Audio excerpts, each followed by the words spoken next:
panitia pemungutan suara dengan sebaik-baiknya.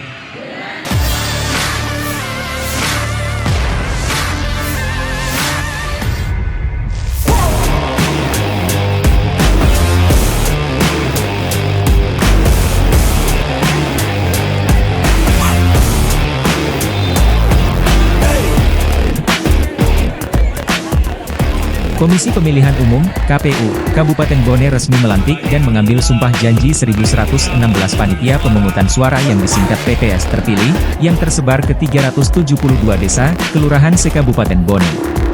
Pelantikan ini dipusatkan di Lapangan Merdeka, Kecamatan Taneteriatan, Kabupaten Bone, Sulawesi Selatan, Minggu, 26 Mei 2024, sore. Dari pantauan, PPS yang dilantik mengenakan kostum adat khas Bone dengan corak warna merah untuk perempuan dan laki-laki mengenakan jas tutup dan sarung serta songkorekca. Hadir Forkopimda Bone, Komisioner Bawaslu Bone dan sejumlah tamu undangan. Ketua KPU Kabupaten Bone, Yusran Tajudin dalam sambutannya menyampaikan KPU Bone merupakan badan ad hoc terbanyak di Sulawesi, yakni 1116 orang.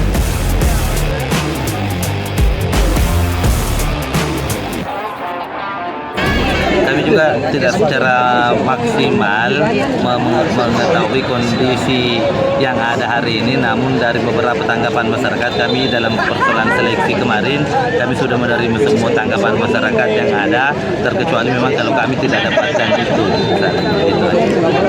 Kalau terkait money politik itu ranahnya Bawaslu untuk melihat itu menjadi pelanggaran pemilu. Kami sudah mewanti-wanti pada persoalan badan ad hoc untuk tidak ikut dalam budaya yang seperti itu. Dari 372 desa dan kelurahan, itu masing-masing desa 3 orang per desa. Lalu kemudian ini kan dari 1116 itu ada 6 orang itu pengadaannya melalui rekrutmen, melalui penunjukan langsung kerjasama. Kenapa bisa Kak? Mungkin bisa dijelaskan? Nah, 6 desa tersebut sampai batas akhir yang ditentukan, jumlah pendaftarnya kurang dari yang dibutuhkan.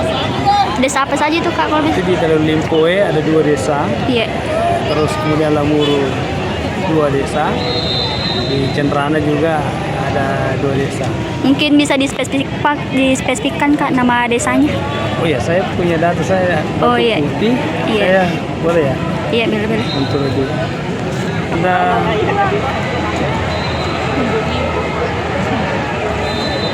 desa Batu Putih dan desa Bonto Masunggu untuk kalau Limpoe. Lalu kemudian desa Poliondro dan desa Barat Kait untuk Kecamatan Lamuru. Lalu kemudian Kelurahan Cenrana dan Desa Watan Cani untuk Kecamatan Batu Cani. Kak, siapa tahu Kak ada alasan tertentu kenapa di sana bisa kurang peminatnya atau? Iya, di desa itu memang berada di pinggiran dari kota. Kemudian itu faktor sumber daya manusia. Ya, dan memang kita selalu agak kewalahan pada persoalan rekrutmen SDM di situ. Mulai dari minggu kemarin sampai tes. Download Tribun X sekarang. Menghadirkan lokal menjadi Indonesia.